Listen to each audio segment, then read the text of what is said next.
the Russian role in the region from the Washington perspective, it's not always good news. Often your government is portrayed as obstructionist at the United Nations, as a government that's reluctant to help impose sanctions on Iran, for instance. How do you see the objectives of Russian policy in the region? And does Russia, slightly different question, does your government wish that it had the influence now that it had 25 years ago in the Middle East? Or would you like to keep it at a little bit more distance? Thank you for these questions. Well, first of all, it's rather strange to hear that somebody in Washington don't very much satisfied with the Russian policy in the Middle East. I can tell you that we supported very much with some other partners to make Annapolis conference successful. And by the way, by the request of our American partners, we said that we are ready to arrange another meeting as a follow-up in Moscow. I think, despite many differences in our approaches, maybe the Middle East is one of the areas when we are cooperating in the framework of the international quartet. Maybe the results of our cooperation, I mean the cooperation of the quartet, is not so well visible, but we have altogether this instrument and we should use it further.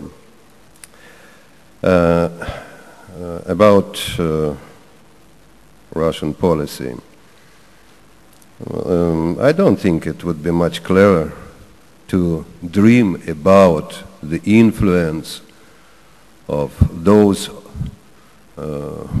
old days of the former Soviet Union. No, we are a different country.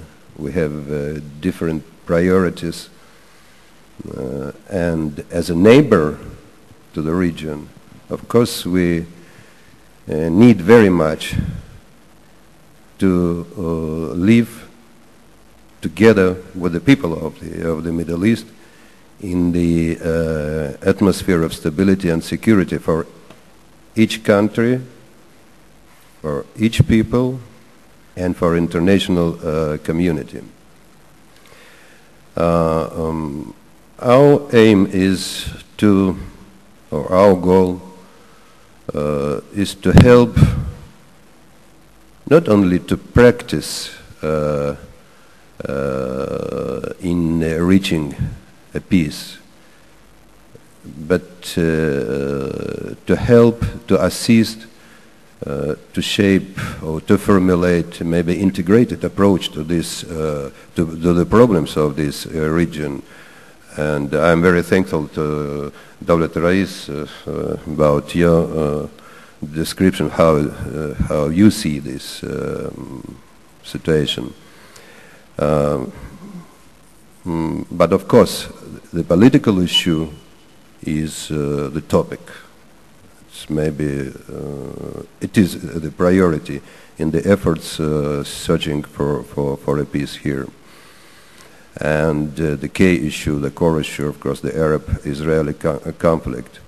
But nevertheless, we must think about integrated approach, about comprehensive approach, trying to make this region more stable. About strategies, well, I heard from different thinkers different ideas. For example, few people, or not few, some people exist that we should continue to help to reach peace here step by step and taking on extracting one problem, maybe even the most important, like Palestinian problem, and leaving other elements of the peace process for the future. well, my opinion, this approach won't be 100% successful. There is another idea, to impose peace, as it had been done before when the partition, then the decision on the partition took place in the United Nations. I don't believe in imposed peace. And what we see now here in the region, maybe it is the result of the imposing the solution. That's why, and there is third idea. Let's help people to start to move toward prosperity. The prosperous people don't want war. But poor people, of course, they thinking about other alternatives. Well, we can wait maybe more 60 decades when the prosperity will be established here.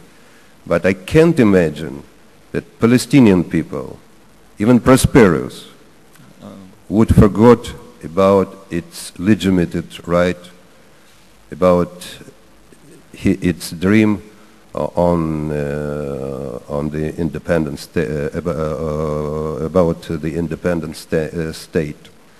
That's why prosperity and efforts towards political solutions should go hand in hand. But the political issue is the priority. Thank you. So there are two basic issues that have come up again and again. One is the Israeli-Palestinian or the Israeli-Arab confrontation. The other, that's obviously of great concern, is Iran, its activities, its nuclear activities in the region, and to some extent these are interrelated. Let me just ask a question about the Israeli-Palestinian potential settlement. Is there anybody who does not know what the basic two-state solution would look like? Every time I hear this discussed, I was just having breakfast with a rabbi this morning who was saying everybody basically knows what the two-state solution looks like. They know pretty much how the borders will be negotiated. They know pretty much which settlements will stay, which will go, and so on. And yet we can't seem to quite get there. This has been on the table now for almost 8 years. Where is the problem? Everybody says the Israeli-Palestinian problem is the problem. Okay, if we know what the solution is, why can't we get there? This is not a rhetorical question. I really don't understand why we can't get there when even the plumbing has been negotiated in Jerusalem. How do you do it? And what's the problem? Mr. Minister? I think the answer to your question is that if Israel and the Israeli people would finally come to terms with the need to end the occupation, then we will have the two-state solution. Because, in all honesty, and despite the fact that we are engaged in discussions with the Israelis trying to promote a peace process, talking to the Palestinians and the Israelis, bringing them together, doing whatever in our capacity to help, the basic question is, do they, in Israel, did they make their mind that they need to reach peace with the Palestinians and with the rest of the region? But they say again and again that Then they did. if that The is whole so, premise of the Kadima party is that they have to make peace. excellent. If that is so, end the occupation tomorrow. Stop settlement activities tomorrow. But they continue. Listen, I go to Annapolis on the 28th, 29th of November 2007. On the 12th of December 2007, the government of Israel declares 1,300 apartments in addition to whatever that has been built in the occupied territories. how would you trust them? The decision is in Israel's hand. Congressman, do you think the United States can do more to affect the situation, or is this beyond the power of any American politician at this point? I think there's definitely more we can and should do. I would add that it's not just the United States. I would add that it's the broader region as well. This idea that we should impose necessarily that it's up to the United States alone, I think is not realistic. I believe personally that we need to do much more to insist that all parties adhere to the principles of the roadmap that they've essentially agreed to. We need to insist on that with all sides. That includes, when I say we, I don't mean just the United States. Obviously we have some influence. But I think all sides. That includes dealing with the settlement issue that the minister addressed. It also includes dealing with security issues. The Israelis have a legitimate right to try to live in peace. I think the Palestinians have a legitimate right to feel secure in their homes and their land. And we need to respect both of those rights. Again, we, the broader community here. And I think it's also important to realize, however, that even if we deal with these things, which we must, I think the Minister of Jordan is exactly right, there would still be many, many other issues to be dealt with. The advantage of resolving the Israeli-Palestinian issue and why it is so urgent is that then I think opens up our eyes to the rest of the challenges we face and allows so many more resources to go to those other challenges which will help resolve things in the future. There is much more our country can and should do than we're doing now. Mr. Secretary General, let me ask you a very specific question. Do you think Iran is building a bomb or not? We haven't seen indication or any concrete evidence that Iran is building a nuclear weapon, and I've been saying that consistently for the last 5 years. You saw the U.S. intelligence assessment, a few months ago, who luckily agreed with our assessment that, according to them, Iran had some weaponization work, but they stopped it in 2003.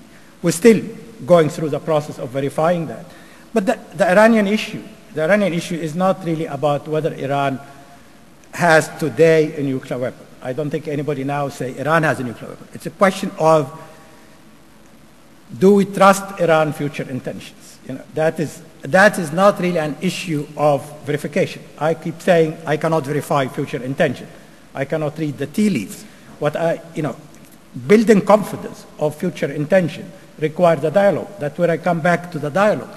And as Mr. Aboul said, well, this is part of the regional security structure. You are not going, the Iranian issue is part of this regional security in the Middle East, which is totally absent. You will not have a regional security structure in the Middle East as long as you have a region where no country, including Israel, has nuclear weapon, chemical weapon, biological weapon. Otherwise, I will continue to be a fire brigade, the agency. We put a fire off in Iraq, I start one in Libya, I see one in, and so on and so forth. Unfortunately, as I said, we still live in an environment, more even globally and in the Middle East, where nuclear weapons are synonymous with power, prestige, protection, influence. That is the reality. And unless you change that reality, you will continue to see, particularly in regions that they have chronic conflict, countries tempted to develop nuclear weapons. But I'd like, Chris, if I may, that absolutely the Palestinian issue is a core issue. Everybody agrees. But if I am maybe a little bit a realpolitik approach, there's a lot also. I mean, the final settlement would reflect the balance of power in the region. And there's a lot that the region can do to turn itself into a real powerhouse. We still have 50% illiteracy in this region. Well, that's something we have to do. Absolutely. It has no justification for it. Women productivity, economic productivity in the Arab world, 33%. Comparing it with Southeast Asia, 69%. Well, will make huge difference. R&D, how much we spent on R&D, 0.2%. Compared with the developed countries, 2%, of their GDP. Translation, this is the worst number I ever heard, that Spain translates per year what the Arab world translated in 1,000 years. Well, these are figures we need to take seriously. let us build an Arab world. Let's build a Middle East, that is educated, competitive, economically powerful. Then all the political equation will also change. Well, let's hope. It may be easier to do all that than to solve some of these political problems. Minister Babacan, we haven't really mentioned Iraq, which certainly is a problem for stability in the Middle East and a particular problem for Turkey. Yesterday, I moderated a panel in which there was a fair amount of optimism about the direction of events over the last several months, over the last year in Iraq. And Congressman Shays was saying earlier that he thought that there are some very positive signs, even though he was very much opposed to the war in the first place. From Turkey's point of view, with its specific concerns about the north, about the breakup of Iraq, about the influence on eastern Turkey, do you see things improving, staying the same? How do you see it in Iraq these days? Well, the overall trend, I would say, that we are observing in Iraq is in a positive direction. The security situation is slowly improving, and I think the fact that now there is a more in-depth understanding of Iraq helps the United States and also other coalition forces over there. And also what's happening is, for Iraq now we have more dialogue with the region. We initiated, as Turkey, this neighboring countries platform back in 2003. In January 2003, we had the first round of meetings, and then we had 9 rounds. Then we enlarged this to include G8 and P5. And now it is probably the only international platform that specifically meets for Iraq and discusses about the future. We had the last meeting, such expanded meeting, I would say, in Kuwait. And right now we are very happy to see that the international community agrees that political unity of Iraq is very important. Territorial integrity of Iraq is also very important. What we need to see in Iraq is a political solution. And we, as Turkey, were very effective to include all the groups in Iraq into the political process. We have to have a parliament, a government, where different groups are truly represented. What's also good about Iraq is that now the development projects is also being considered. United Nations is more involved, so more involvement of the UN, in our view, is something positive for Iraq overall. But then we have in the north of Iraq a problem called terrorism. There is this terrorist organization called PKK, which is based in north of Iraq, up on the mountains between Turkey-Iraqi border and also Iran-Iraq border. And these terrorists are penetrating our borders, killing civilians and non-civilians in Turkey and running back to their territories. So for the last 4 or 5 months, we have been doing some military operations against these terrorist locations, but these are very surgical operations targeting only terrorists and nothing else. Are you getting cooperation from the Iraqi government when you do that? Do they say, okay? Before we started the operations, we did talk with the Iraqi central government.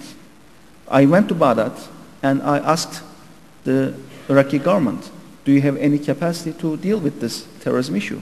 Because PKK is an internationally recognized terrorist organization. The NATO, United States, European Union, they all officially recognize PKK is a terrorist organization. But it seems that it will take still some time before the central government of Iraq will develop its own security and defense capacity. So for short to medium term, it seems that they did not really have much to do. But right now, we even started to cooperate militarily with the central government of Iraq. We started to have more in-depth discussions.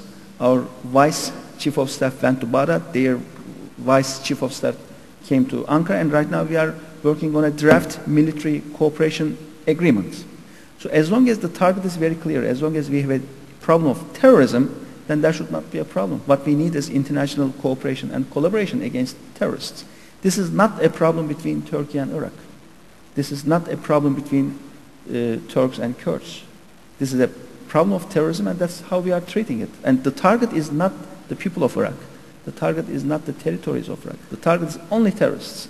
And not even one single civilian so far has been harmed or injured. Thank you very much, Mr. Foreign Minister. Mr. Prime Minister, you probably have the broadest mandate of anybody here. You have to look at domestic affairs, international affairs. You have to look at the whole spectrum of problems that Jordan might face. If you're going to set priorities, if you're going to look at the biggest problem, the biggest threat to the stability of Jordan, not to the region, number one, what would you make number one? Christopher, in Jordan, we are living in the eye of the storm, okay?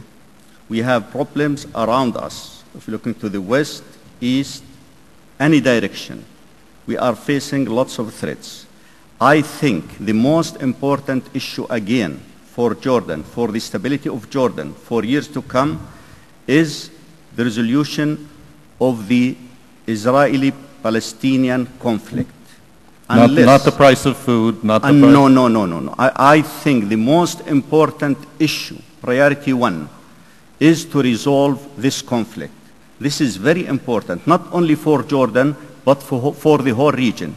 I think when you asked Minister Aboul Gheit about the Israelis and if they have intention to reach a peace or to get into a peace agreement. Last time I met with ex-Prime Minister Tony Blair in Kuwait 2 weeks ago, and I asked him the same question. He said, the Israelis are not ready yet. The Israelis are not ready yet. This is one. Second, I agree with Minister Aboul Gheit that the only people who would decide on this issue are the Israelis. They have to make up their minds. What we see, what they say is different from what we see on the ground. Deeds are not like words. We have to see them building bridges and not building barriers and walls. If they do this, I think we are on the right track for the security of Jordan. Thank you very much. I'd like to open up the floor to questions. It's actually a little hard up here to see people and hands raised, but I'm sure there are a few out there. And also, I feel as if we're a little bit, maybe more than a little bit, one-sided on the Israeli-Palestinian question, and I imagine there are people in the audience who would like to comment on that. Let's see. This gentleman here, just behind, just here. Is there a microphone? Hello? Second row, behind the lady in the green.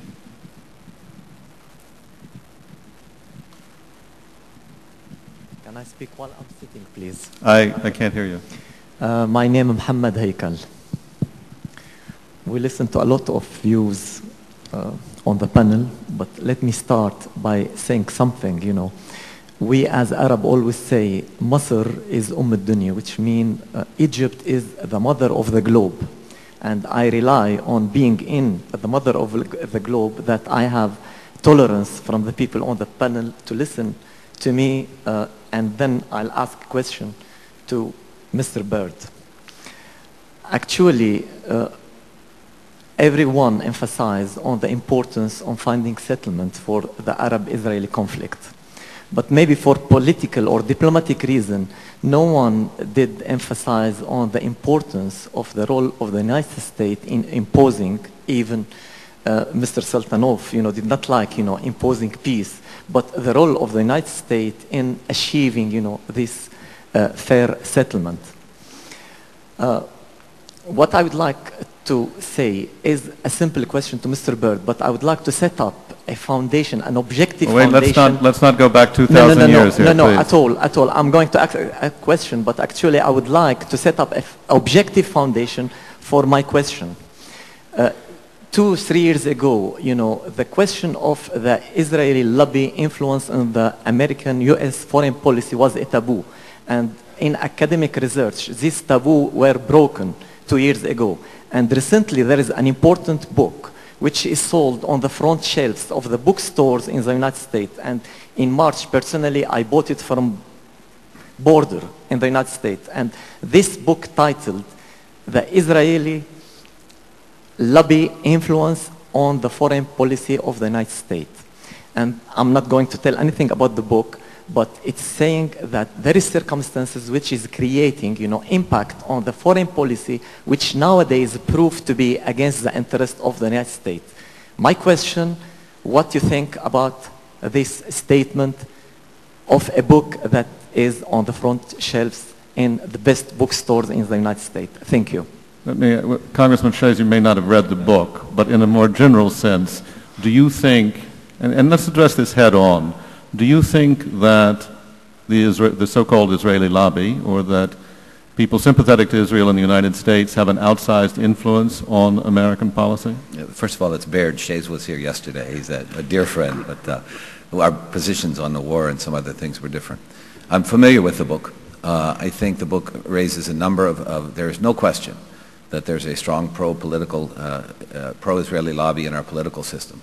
You should know, I think the book is, when it comes to asserting that the Israeli lobby influenced our policy on Iraq, I think the book is dramatically inaccurate. And I'm someone who served in the Congress during that time. There's no, I think everyone knows that a pro-Israeli lobby has a strong influence on the United States. The question, however, though, is what should our policy be? I think earlier you heard me say, I hope, that we will be at our strongest when our ideals are most consistent with our conduct. I think we have a stronger role to play that we should play in moving to insist that our friends on both sides adhere to the roadmap. And that includes issues of settlements that Minister Gheit addressed. I think we need to be very proactively assertive. I think at the same time, however, this region needs to be assertive on the other side in guaranteeing the security of Israel if these measures are taken. Because when one set aside lobbying this way or that, there are objective issues about when territory has been ceded and subsequently filled in and rockets have been launched from that territory. That's a legitimate, objective, historical question, regardless of any lobbying one way or another. And I think this region has, together with the United States, can insist that all sides adhere to the roadmap. That includes addressing the issue of settlements, but again, it also includes security. And for me, the most important question is how do we move this agenda forward, not what are the political implications vis-a-vis contributions or lobbying back home.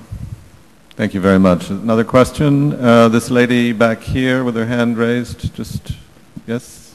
Just keep turning, keep turning. There she is. Good afternoon. Congressman Baird, you raised the issue of perception and the fact that the American does not really know that there are other cultures that need to be respected. I'd actually like to take it a little bit further and say that since 9/11, it's been they're encouraged to dislike this culture because we're portrayed as Muslims and Arabs as hating freedom, hating democracy, hating the West in general. Now, my question is very specific. Whose responsibility is it to correct this image? Because I think inevitably, if people see us as other than just these qualities, they will be more willing to support, cooperate, understand. Thank you. Actually, post-September 11th, a remarkable thing happened. In the National Cathedral, there was a religious service the day or 2 days after.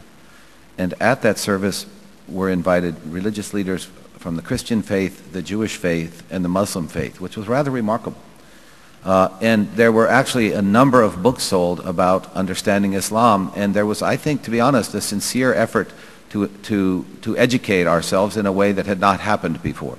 It's not a thorough education, it's not complete, and there are many, many prejudices. And I think it is our responsibility as political leaders to try to bring a more balanced, complex perspective to that. I think this forum, to be perfectly honest, I think the WEF is one of the best forums for achieving that in the world. But I also think moderate voices within the Arab, broader Islamic world need to also convey that in ways that can somehow cut through our media and cut through some of the rhetoric of our political leaders. That's not easy, but I think it has to happen. Congressman, if Barack Obama is elected, is there any chance he'll be Secretary of State?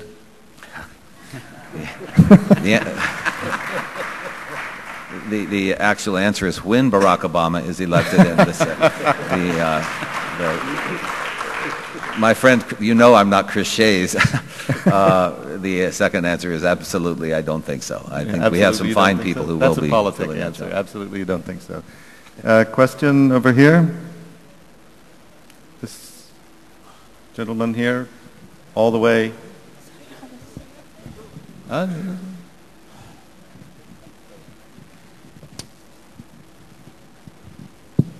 Good afternoon. Gentlemen, I'm 35 years old, and for most of my cognitive presence on this planet, I've been hearing about solutions to the Palestinian and Israeli conflict, and it seems like the two-state solution, while it makes a lot of sense, it oversimplifies a lot of pending issues like what do you do about Israeli settlements in Palestinian territories, and what do you do about Jerusalem, which remains to be the biggest question mark to date about the two-state settlement. So would like to hear your views on that. Is the question, in fact, should people be looking at the possibility of a one-state solution, or? Actually, I think the question is, in the context of a two-state solution, how do you sort out the settlements and the issue of Jerusalem? Who wants to take that one on? Minister Aboul Gheit. Well, I would tell the gentleman that if a settlement is evading us for another decade, then we would not have a two-state solution. And then we will have to opt to the Libyan leader's idea, Asratin. I'm sure that would be tremendously appealing to the Israeli public. A country that combines two people in one state. The experience have taught us that two people in one state doesn't work. So we will have to insist that it has to come now. And it can be done, because if given determination, political will, I assure you, Israelis, Palestinians, Egyptians, Americans, Jordanians, all of us can draft a settlement within 1 day. 1 day. It is the political will that is lacking. Thank you. More questions? This lady in the front row here.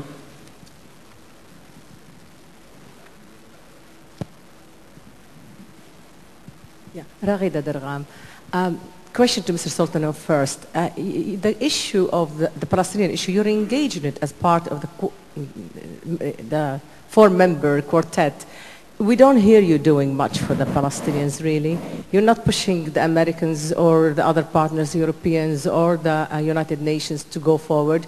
You've been speaking about a conference in Moscow for quite a number of weeks, and then recently we hear your foreign minister speaking of a larger role for Iran in terms of, you know, the issues of the region, including this issue. So please explain why you would only sort of sit on the side and then say why others don't do it. And speaking of Iran, should it be time now for everybody to face what would it take to reach the grand bargain with Iran? Would you, as Russia, want to be prominent in it? Is it the right approach to go on dealing with Iran piecemeal, for example, the nuclear issue with Dr. ElBaradei, and then, you know, the issue of Iraq with the bilaterals, the issue of Lebanon muted. So I think we really should address how to deal with the issue of Iran if we want to talk stability in this region. Thank you.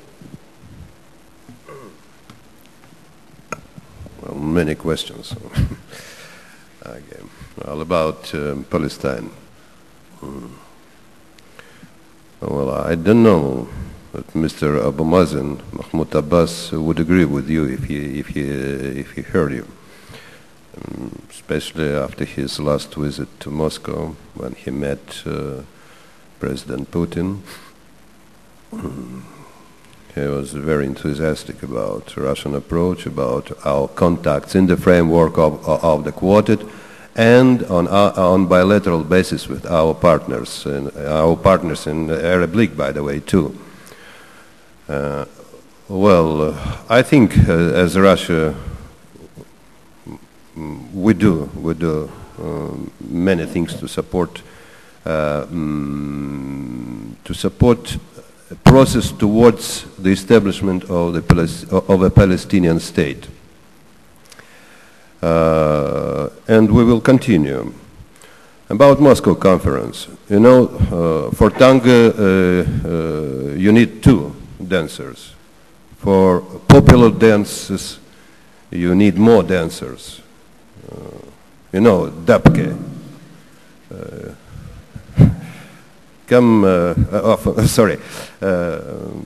How many people? Sometimes tens, dozens, I don't know. And there are K dancers. And if one of the K dancers is not yet ready to join the dance, the whole combination might fall apart.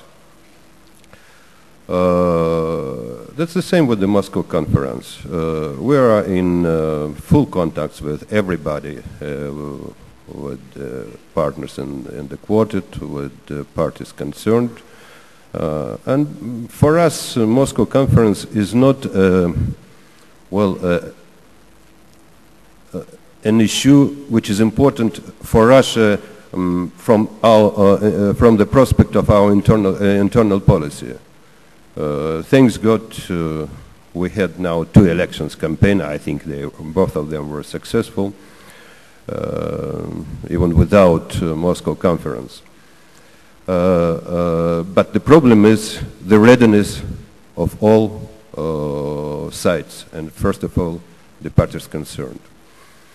And we will continue to promote this idea, but maybe it is too early to say when. About Iran. Iran is a neighbor country for Russia. There is no any Russian politician, even one, who would like to have on the Russian borders a country with the military and nuclear capabilities and the means to deliver it. That's why we are in full contact with other countries, P5+1, trying to find out to find out a solution for the problem of the Iranian nuclear programs. I don't know, is it something new or not? We proposed maybe 4 or 5 years ago to the European countries and to other to give something as a positive alternative to Iran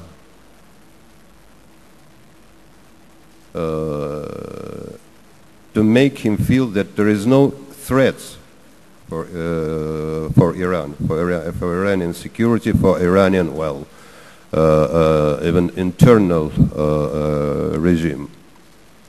And those days, Iran stopped the enrichment process. Our proposals had been denied. Now, after a few years, at last, the six countries arranged this positive basket. But now Iran in the process of enrichment and refuses to stop enrichment. What I'm talking about, what I want to say, it's better to do something important now, but not after a few years. There is another aspect of this problem, the situation in the Gulf area. There are two big problems, I would say. Iranian nuclear programs, situation in Iraq. And the way of dealing with the situation in Iraq. It also causes much questions and much problems. We think that it's better to start to sit together, I mean the world community, and to elaborate something positive, a kind of a system of the security and cooperation in this region. Maybe it would be better than to just to say, well, stop contact with Iran, don't say anything to them, and so on. Mr. Minister? Yes. May I suggest to Ghazbadin Sultanov that you may wish to think on a wider package, a package not solely addressed to Iran, but to the region. Imagine if you would come to the region, P5+1, and you would say, here it is, the package for a zone free of weapons of mass destruction, nuclear weapons, across the board for everybody, including the Israelis. Then the Iranians might reflect and think, why is it so? Because maybe the Iranians are driven by the Israeli nuclear capability. Maybe. That does not mean that the Iranians are after a nuclear capability, a military nuclear capability, but maybe. So expand the offer. Talk to ElBaradei. Well, Mr. Secretary. For us, it's not the problem. For us, it's not a problem. You know, Mr. Minister, we supported the Egyptian idea to establish the zone free of weapons, nuclear weapons. I think the original Egyptian idea was. The strange thing is that the Europeans objected to the Egyptian idea last September, strangely. The Europeans objected. We are ready to go further. Who objected? The EU. The EU objected. EU, short of Ireland, and maybe Sweden. Congressman, there's a move afoot that I heard about recently in the United States that people like Ivo Dalder at Brookings and Bob Kagan, who's very much on the other side of the political spectrum, have supported, which would propose reducing the American nuclear arsenal to 1,000 warheads, which sounds like a hell of a lot, but is a relatively small fraction of what we have now, as a way of demonstrating that the United States is committed to actually moving toward a safer nuclear environment. Is that something that's being talked about in the campaign in the United States? Do you think it's plausible? And do you think that that could eventually translate also into some more realistic situation here in the Middle East for a nuclear-free zone? I think it's plausible. It's not being talked about in the campaign at all. And I think, you know, one of the great tragedies of our lives today, in whatever region you pick, is the vast amounts of money being spent on weaponry of all sorts and preparations for conflict when we've got people dying of hunger and earthquakes and flooding, et cetera, et cetera. We have so many great priorities. But it is not being talked about in the campaign. If it were, I think it would be, to be perfectly honest, I understand the argument that's being made, but I think it would be almost certainly separate from the issue of Israeli nuclear capacity. Okay, well, I think we're now out of time. I think it's amazing. We're just so close to solving all the problems of the Middle East. If only we had a few more minutes, but I think we'll have to give it up for now. Thank you very much.